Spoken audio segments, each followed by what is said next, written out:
So welcome back. Uh, in the second lecture of 14th Finance Commission recommendations, in the first lecture we discussed about the historical evolution of Finance Commission, the relevant articles we discussed, and then we discussed how 14th Finance Commission is different from the previous Finance Commission. The phases we discussed, the horizontal devolution we discussed, then the vertical devolution we discussed. We discussed in detail Article 270, then 272. Then different phases we discussed, first to 7th Finance Commission, then 8th to 10th Finance Commission, and 11th Finance Commission onwards. What was the weightage of population during that first phase? What was the weightage of population during that second phase? And how the weightage of the population has decreased over time, and the weightage of other principles like income distance that increased after 8th Finance Commission. And how, what was the principle given by 14th Finance Commission, how the principle given by 14th Finance Commission for horizontal devolution was different from the principles which was based or which was used by 13th Finance Commission. So all this thing we already discussed, and in today's lecture we will discuss about the recommendations of 14th Finance Commission.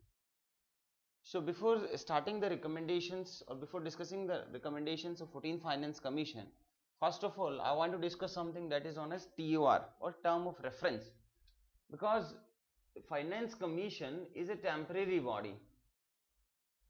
It comes after every 5 years. So President will set up the Finance Commission, maybe President will give 2 years time frame to the Finance Commission, and after completion of the time frame, after completion of that particular the analysis, Finance Commission will give or submit the recommendations to the President. So Finance Commission is a temporary body. So whenever you are assigning the work to this Finance Commission, whenever the President assigns the work, during that time only the President describes the TOR, the term of reference. It's not like Finance Commission can give recommendations on anything. The first 3 constitutional functions, it is mandatory for the Finance Commission to give recommendations on these 3 constitutional functions. The first one is horizontal and vertical devolution. The second one we discussed is the grants in aids, and the third one was how to augment the resources of consolidated fund of states, so that the states can lend or provide or devolve more and more funds to the local bodies, Panchayati Raj institutions and municipalities. So these are the 3 constitutional functions. Then this one also we discussed, this was the 4th function of Finance Commission. It is nothing but the whatever the President wants. For example, if President wants the Finance Commission to give recommendations related to fiscal consolidation, how to consolidate the finances of the government.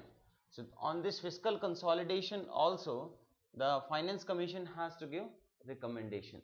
So this is what whatever the President wants, and if it is mentioned in TOR, the Finance Commission has to give the recommendation. Then the last one is the other considerations.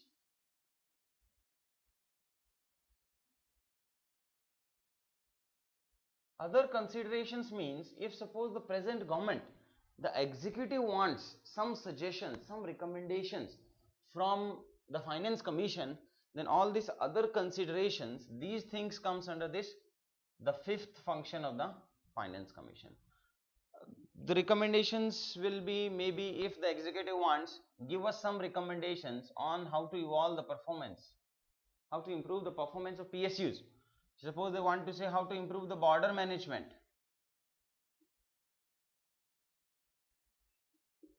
Suppose they want to see how to implement GST. So on all these things, the executive, they can mention these considerations under this TOR, and now the Finance Commission has to recommend something related to this TOR. So this is what the term of reference means. But the thing is, each and every Finance Commission except first Finance Commission, only first Finance Commission had no TOR. But after first Finance Commission, second, third, fourth and so on, all these Finance Commission, they had a defined term of reference. So only first Finance Commission is the exception under which there was no TOR. And we also discussed who was the chairman of 14th Finance Commission. Y.V. Reddy was the chairman, and the term or the applicability of 14th Finance Commission will be from 1st of April 2015 to 31st of March 2020. Now we'll start discussing the functions of Finance Commission. So first function is the vertical and horizontal devolution. So vertical devolution we discussed, it's like they increase it from 32% to 42%. But what is the consequence of it? Because 32% of the central pool of taxes, it means the union government was having a central pool of taxes, and this is states, this is union government.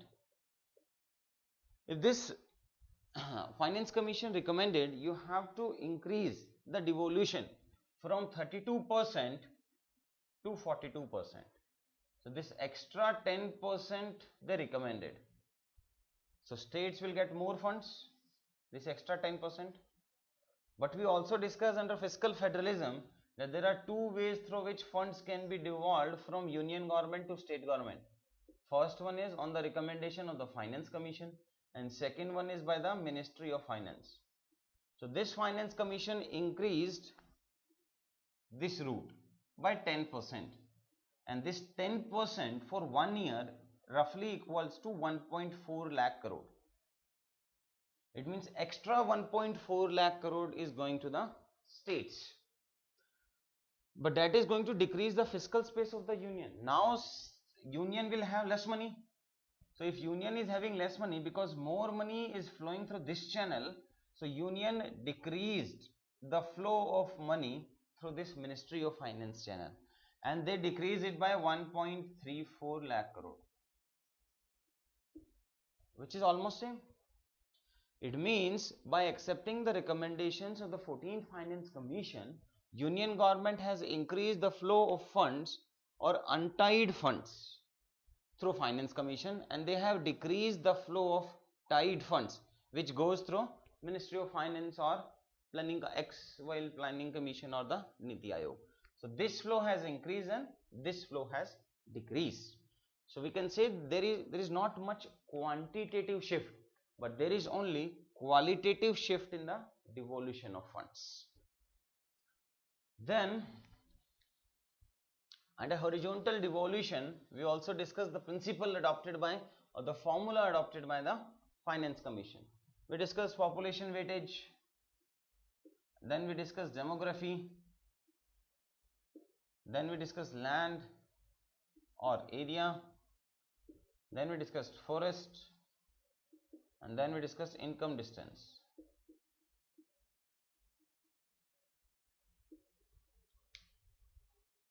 So population weightage was 17.5%.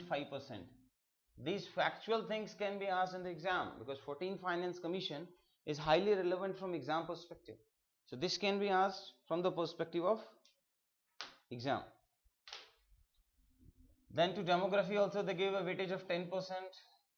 Then to forest they gave 7.5%, this 50%, and whatever is the remaining 15% is the weightage of land or area. So this is what the formula used by the Planning Commission to devolve the funds between different states. We have state 1, 2, 3, 4, 5, 29 states. So this was the formula, and on the basis of this formula, which state got maximum funds? So it was UP. UP got maximum funds. Then we have Bihar, then we have Madhya Pradesh, then we have West Bengal, then we have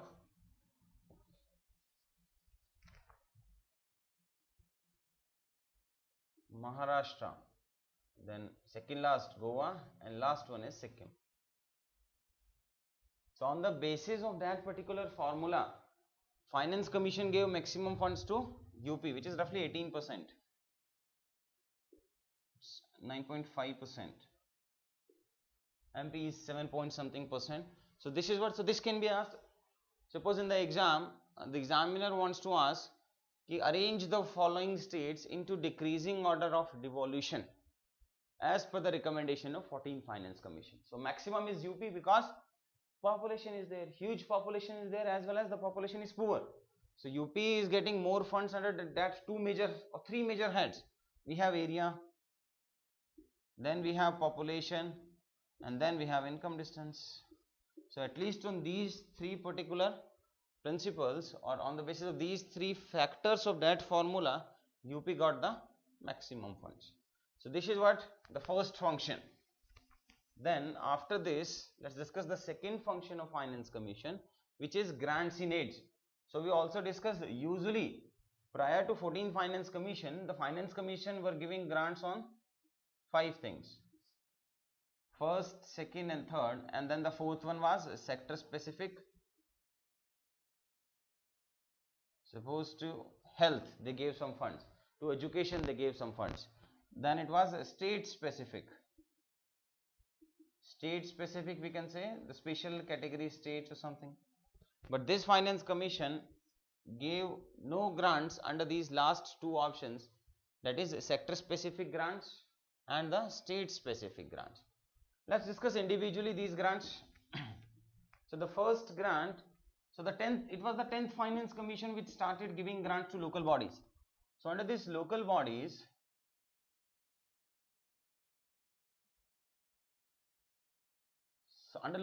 we have two types of local bodies. First one we have is the Panchayati Raj institution.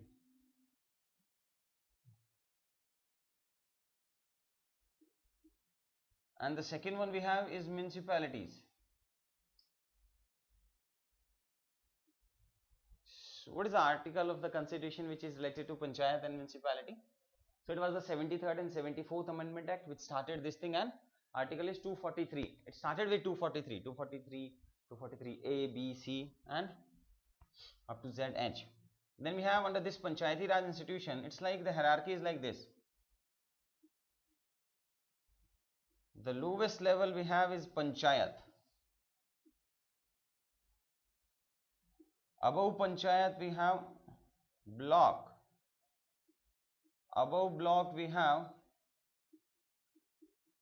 district, or we can say the Jilla Parishad. Then in case of municipalities, it's like it will be a single local body. If it is a transitional area, then in that transitional area means transition between the rural and the urban. So this is like this. If it is the transitional area, there will be Nagar Panchayat.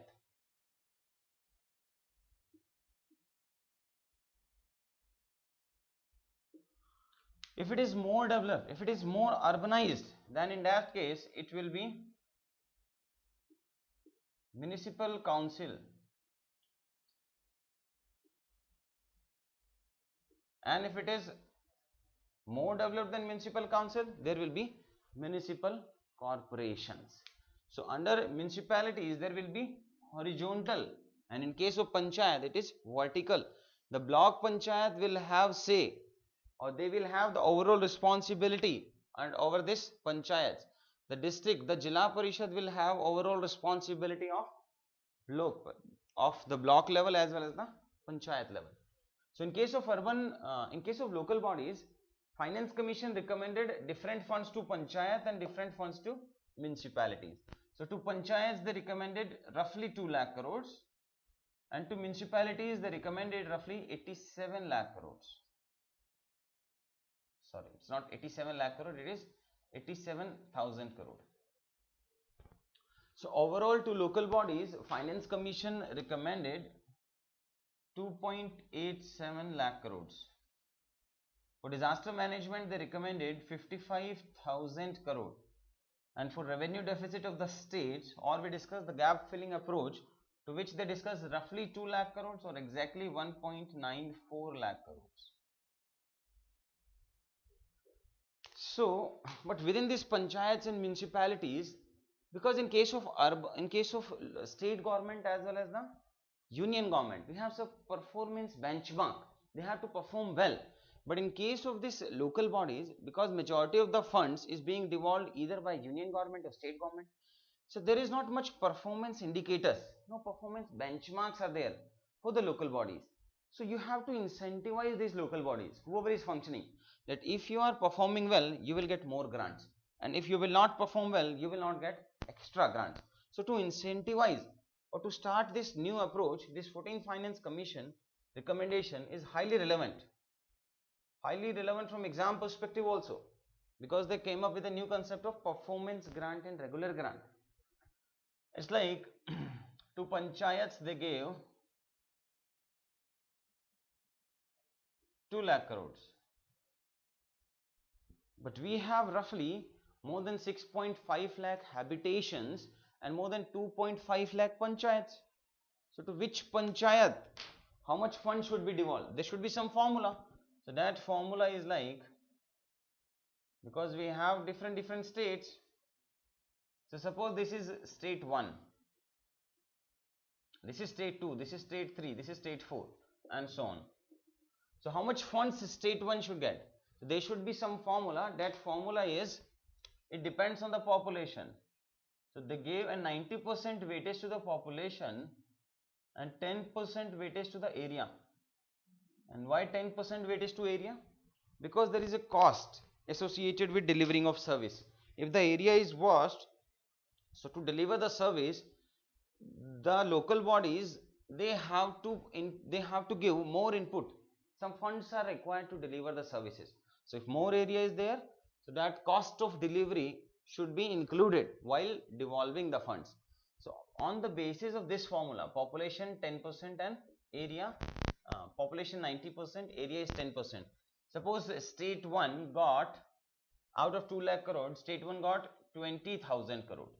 This is any state, be it Maharashtra for example.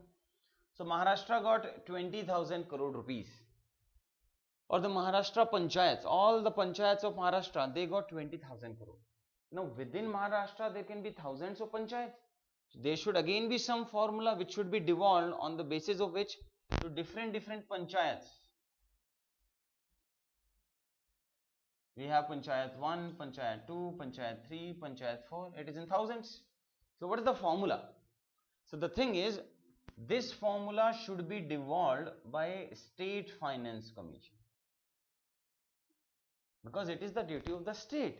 What is the functioning of, what is the role, what is the function of State Finance Commission?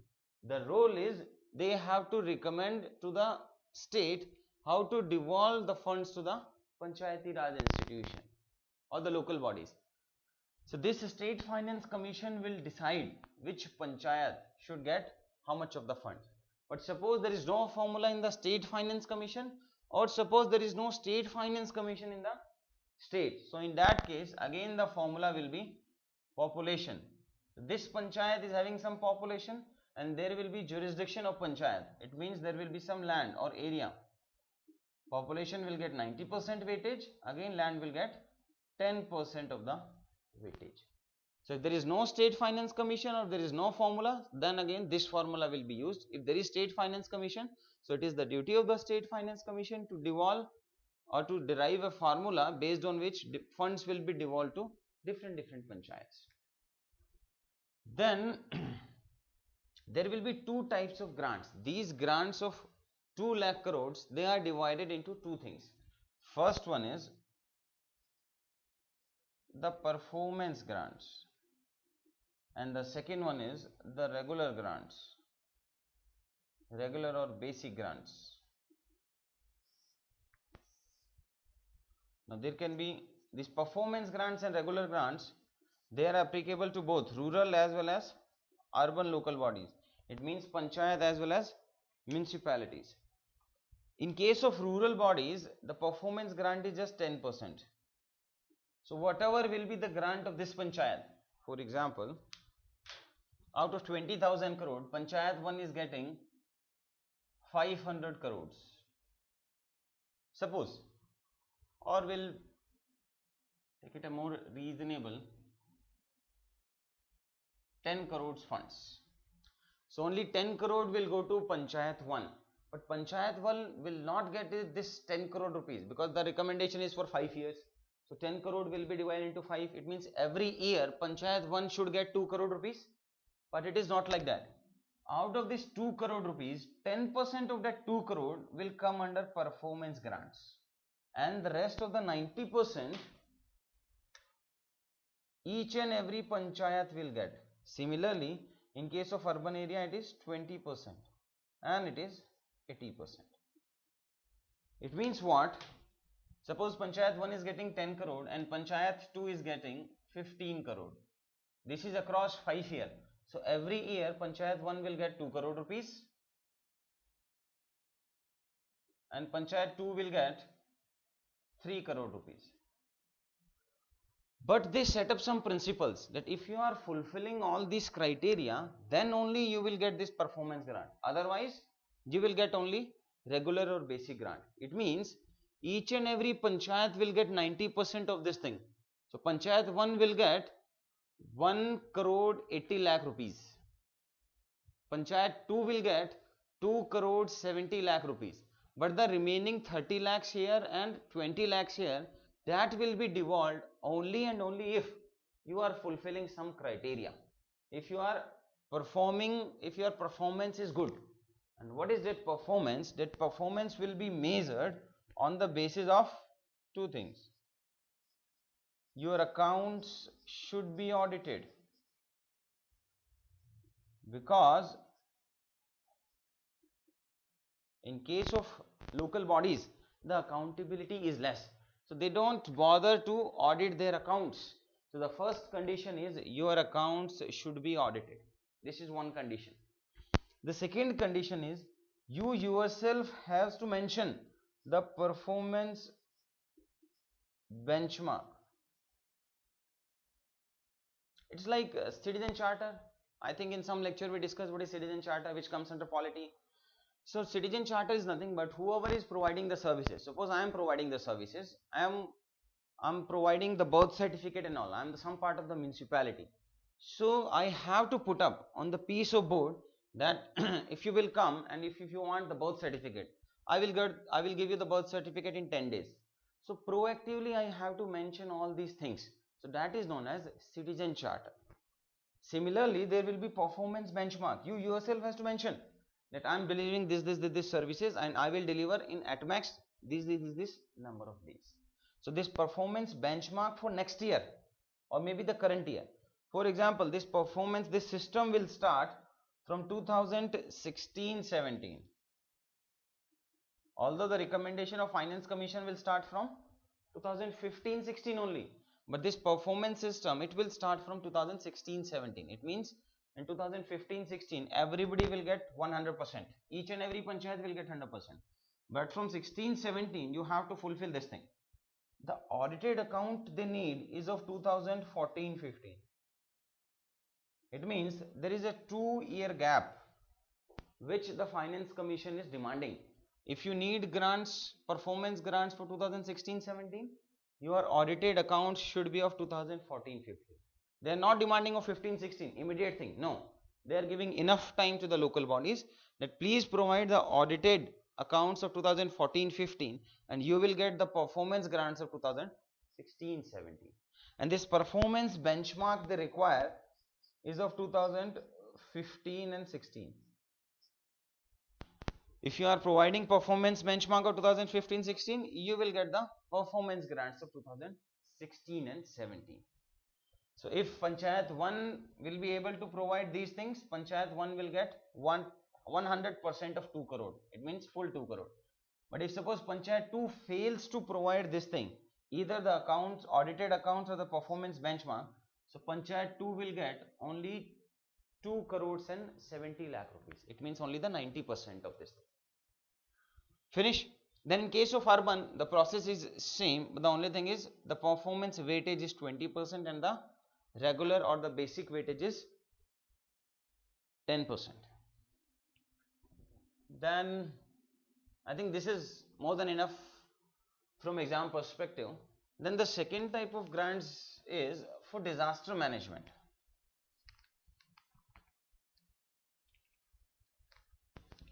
In case of disaster management,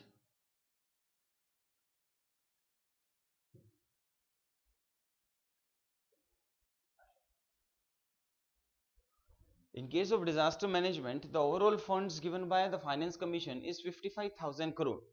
Now we have union government, then we have state government, then we have the local bodies or the district. So for union also we have funds, we have a specialized fund for disaster. Similarly for state also we have a specialized fund, and for district also we have a specialized fund. District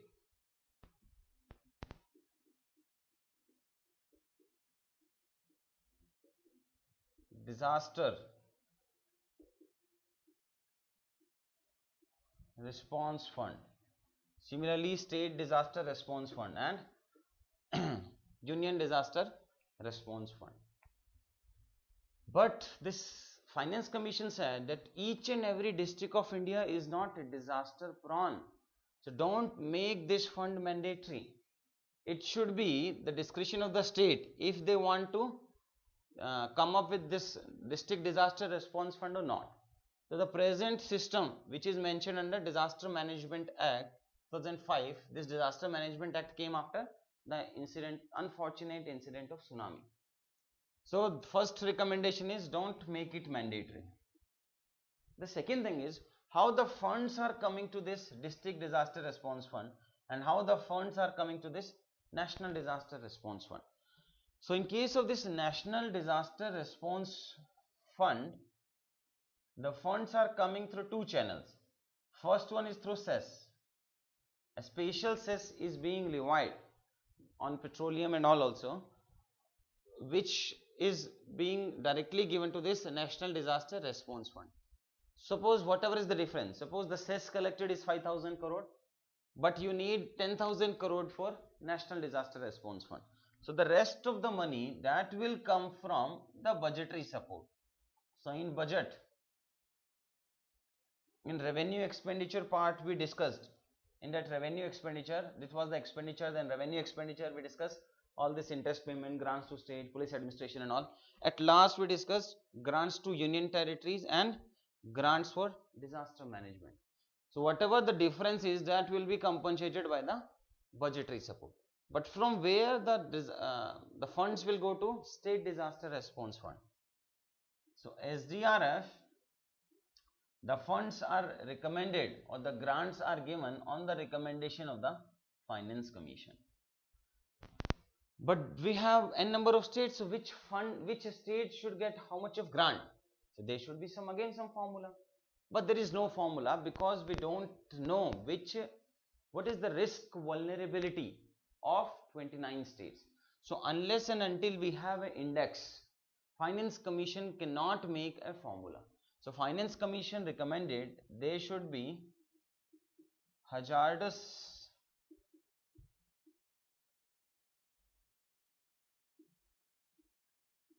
risk vulnerability index.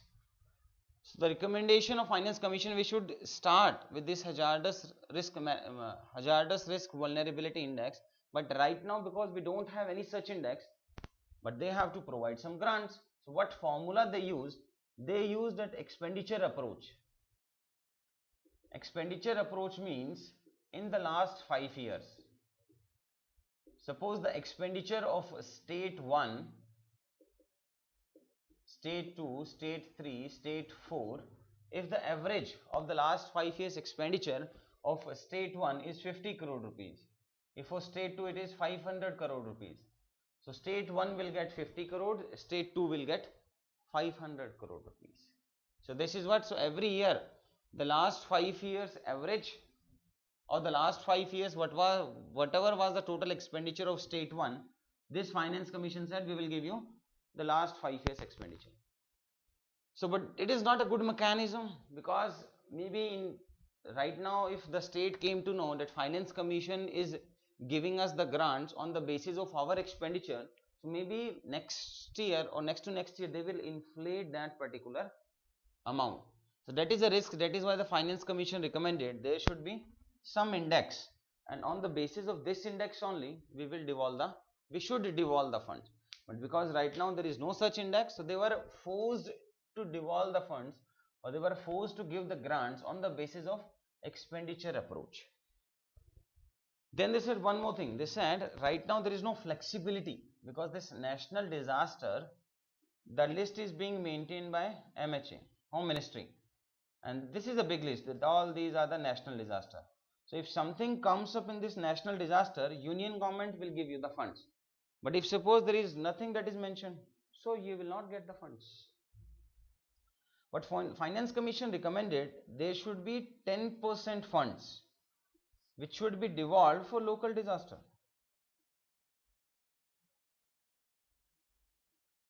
Suppose Kerala is demanding the coastal erosion should be included in this list. But if there is no such list, so they recommended 10% of the fund should be, it should be flexible funds. The flexibility should be given to the states that they can use this 10% wherever they want to use it. So this local disaster, just like coastal erosion,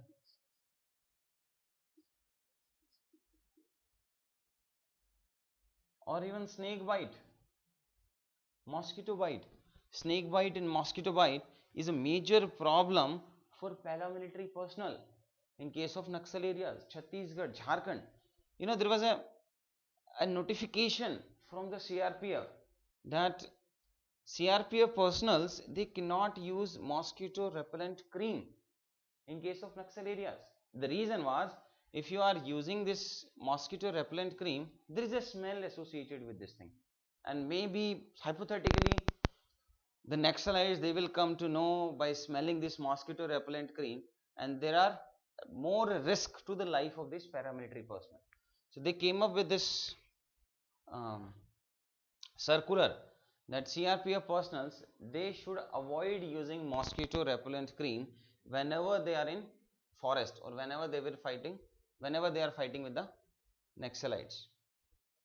So this is the disaster management second grant, and the third grant is related to the revenue deficit. So in case of revenue deficit also, suppose this is the revenue deficit of states, of state 1. So revenue deficit will be revenue receipt minus revenue expenditure. But suppose the receipt of any state is less and the expenditure is more, so union government has to compensate. So the union government was giving these funds. That is why it is known as gap filling approach.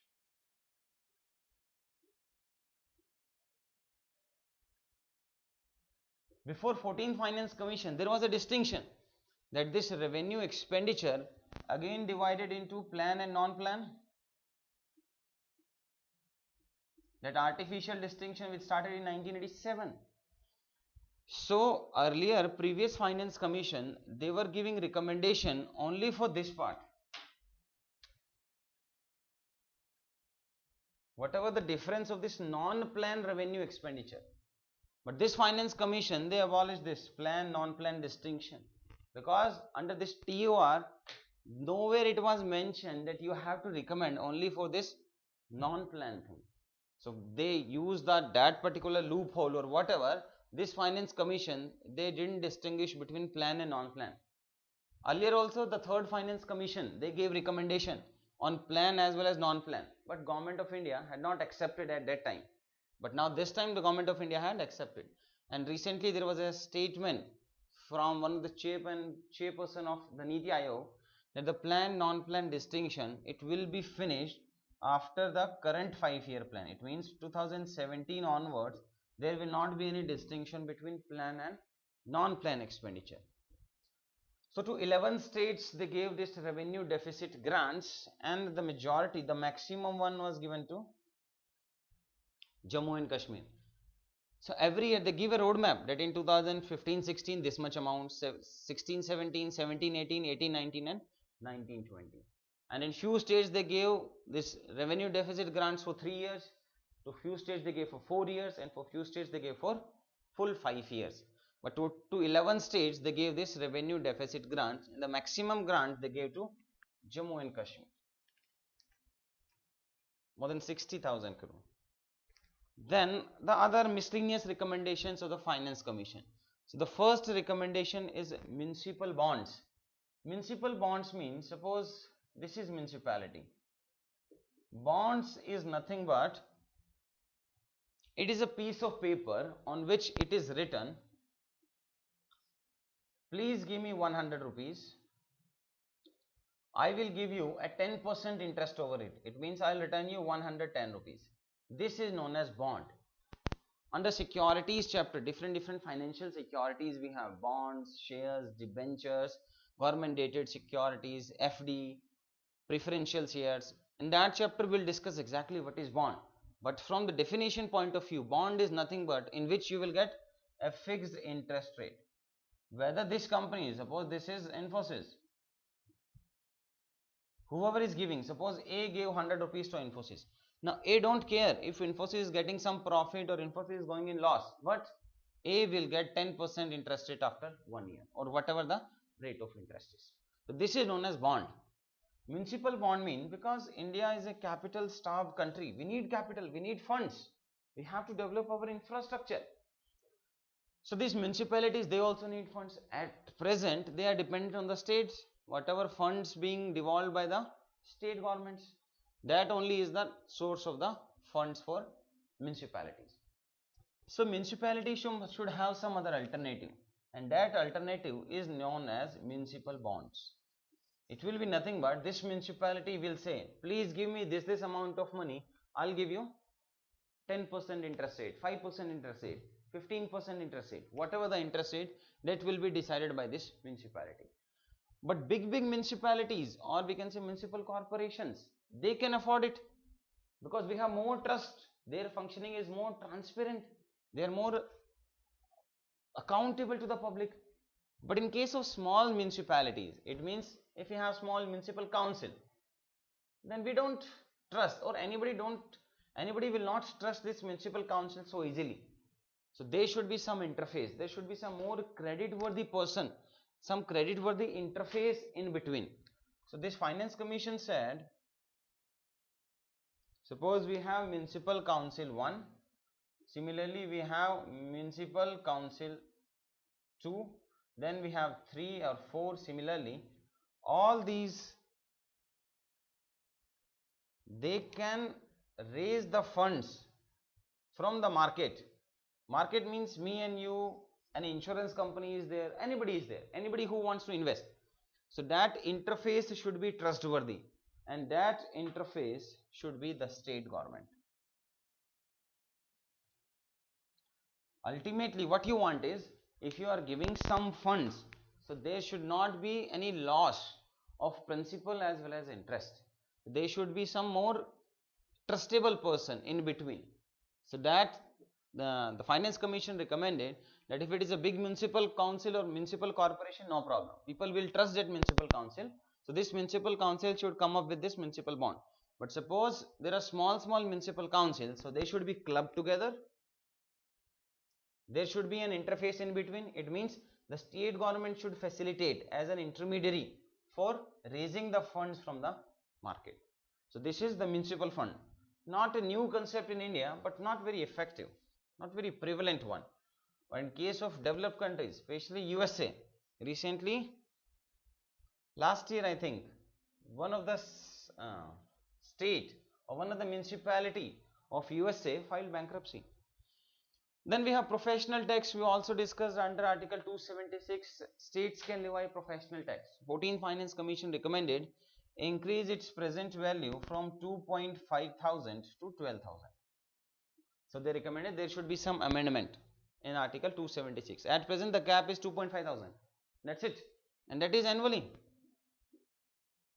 So annually states can levy only 2,500 rupees. Then we have the next recommendation is related to the entertainment tax. So they said that at present entertainment tax is being levied by the states. So they said 14th Finance Commission said increase the scope of entertainment tax. Suppose you are going for any boating or any zoo, somewhere you are going where the entry fees is more than 500 rupees. So on that particular item there should be entertainment tax should be levied, and that should be devolved to the Panchayati Raj institution. Then we have the mining, again the same recommendation that because mining you are doing and the royalties of the mining they are being shared between union government and the state government, but they said the environmental cost is being borne by the local people. So they said the royalty should be shared with the local bodies also. Then they said interstate council, we have article the constitution 263 which is related to interstate council. So they said increase the functioning, improve the functioning, increase the role of interstate council. In detail we'll discuss along with that Niti Aayog, planning commission and all. Then we have PSUs, the disinvestment of PSUs. Disinvestment, again we have one topic. Disinvestment is nothing but diluting the ownership. We discuss this thing, your own funds, that is known as subscribed capital. You can do the borrowing, that is known as debt. And the third one is you can dilute the ownership. So disinvestment is nothing but diluting the ownership of public sector undertakings by the government. That is known as disinvestment. In case of PSUs, they said divide the PSUs into 4 parts: high priority, low priority, priority and no priority. They said to this no priority, sell these no priority items. And for this high priority, low priority and priority, government should involve in this disinvestment, and whatever the funds that are coming, suppose the government is disinvesting, for this year the target is 55,000 crore. So if you are disinvesting, there should be, these funds should be stored somewhere. So at present we have National Investment Fund. In detail we'll discuss under this disinvestment topic. But this NIF is not under Consolidated Fund of India. At present this is the structure, that NIF, National Investment Fund, is not being maintained under Consolidated Fund of India, but it is being maintained under Public Account Fund, so that the executive has to take the permission of Parliament if they want to withdraw some funds from NIF. 14th Finance Commission said it should be maintained under Consolidated Fund of India only, and it should not be maintained under Public Account Fund. So this is what the PSUs. Then we have the fiscal consolidation. So they recommended that there should be consolidation in the fiscals. You should decrease your expenditure. States should also decrease their expenditure. Some generic recommendations. I'll give you detailed notes of this 14th Finance Commission. All this.